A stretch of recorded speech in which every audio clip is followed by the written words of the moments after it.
now that we've checked the conditions for an interval, we can actually go ahead and calculate that interval. So this is the same information we had up above, 1,124 randomly selected taxpayers. 315 answered yes, we paid too much taxes. So part A, find a point estimate of the true population proportion. So your point estimate of the true proportion is going to be the sample proportion. So your population proportion is approximately equal to P prime, which was the 315 out of 1124. And we had calculated that in the previous example to be 0.280 to 3 decimal places. Part B, construct a 95% confidence interval for the proportion, true proportion that believe they paid too much income tax. So 95% confidence, we're using z-values now. So with proportions, you always use the normal distribution. So 95% confidence tells us that those z-values for the cutoff are 1.96. So here is our confidence interval formula. So I just brought that down from above.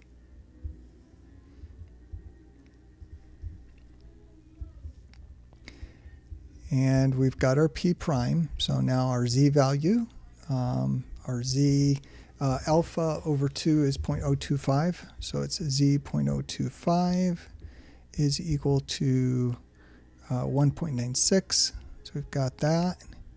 And now we need our standard deviation of the sampling distribution here. So our margin of error then, which is this piece, is going to be our Z value times root P prime 1 minus P prime over N. So our Z value is that 1.96, and we're multiplying by square root. P prime here is 0.280 times 1 minus 0.280. And then our sample size was 1124. N is equal to 1124. It's total number of people sampled. So over 1124. And let's see, our point estimate has 3 decimal places. So let's look at 3 decimal places here. So let's compute that in the calculator. So we've got a 1.96 and square root. Let's go put a fraction in there, alpha y equal enter, get our horizontal fraction. So we've got 0.28 on top, parentheses 1 minus 0.28, close parentheses up, and 1124 in the denominator. So that margin of error is 0.026 to 3 decimal places. And then to get the interval, you want to take our point estimate P prime, and our lower bound will be P prime minus the margin of error. So that's going to be the 0.280 minus 0.026. And then the upper bound will be P prime plus the margin of error. So that's the 0.280 plus 0.026. So let's compute those on the calculator. So 0.28 minus 0.026, 0.254. And then 0.280 plus 0.026.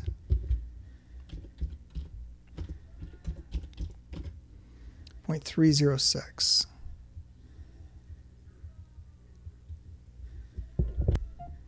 So our interval is 0.254 to 0.306.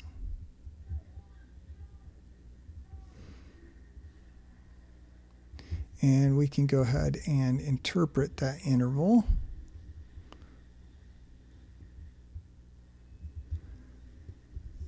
So we're 95% confident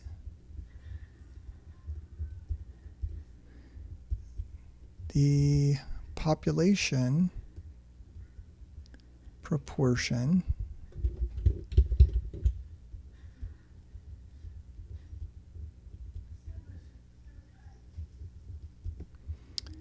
of American taxpayers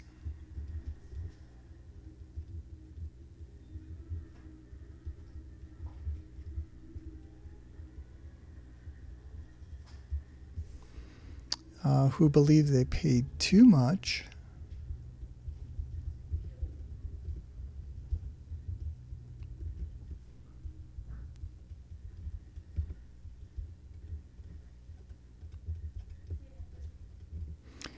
is between our lower bound 0.254 and our upper bound 0.306. And again, that 95% confident means with repeated samples of size 1124, 90% of those will contain the true population mean, or 95% of those. And this is one of those 95%. So there should be a 95% chance of the population mean being between those two values. So part C, they ask us now, is it possible that less than 25% of American taxpayers believe they paid too much? So this is 25.4% to 30.6%.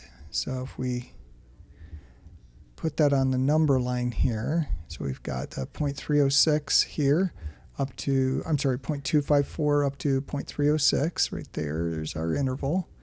And then we're asking, is it possible it's only 25%? So 0.25 would be down here. It's below the entire 95% confidence interval.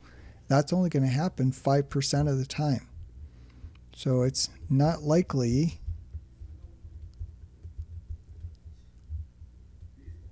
it's possible, but not likely, since 0.25 is below the 95% confidence interval.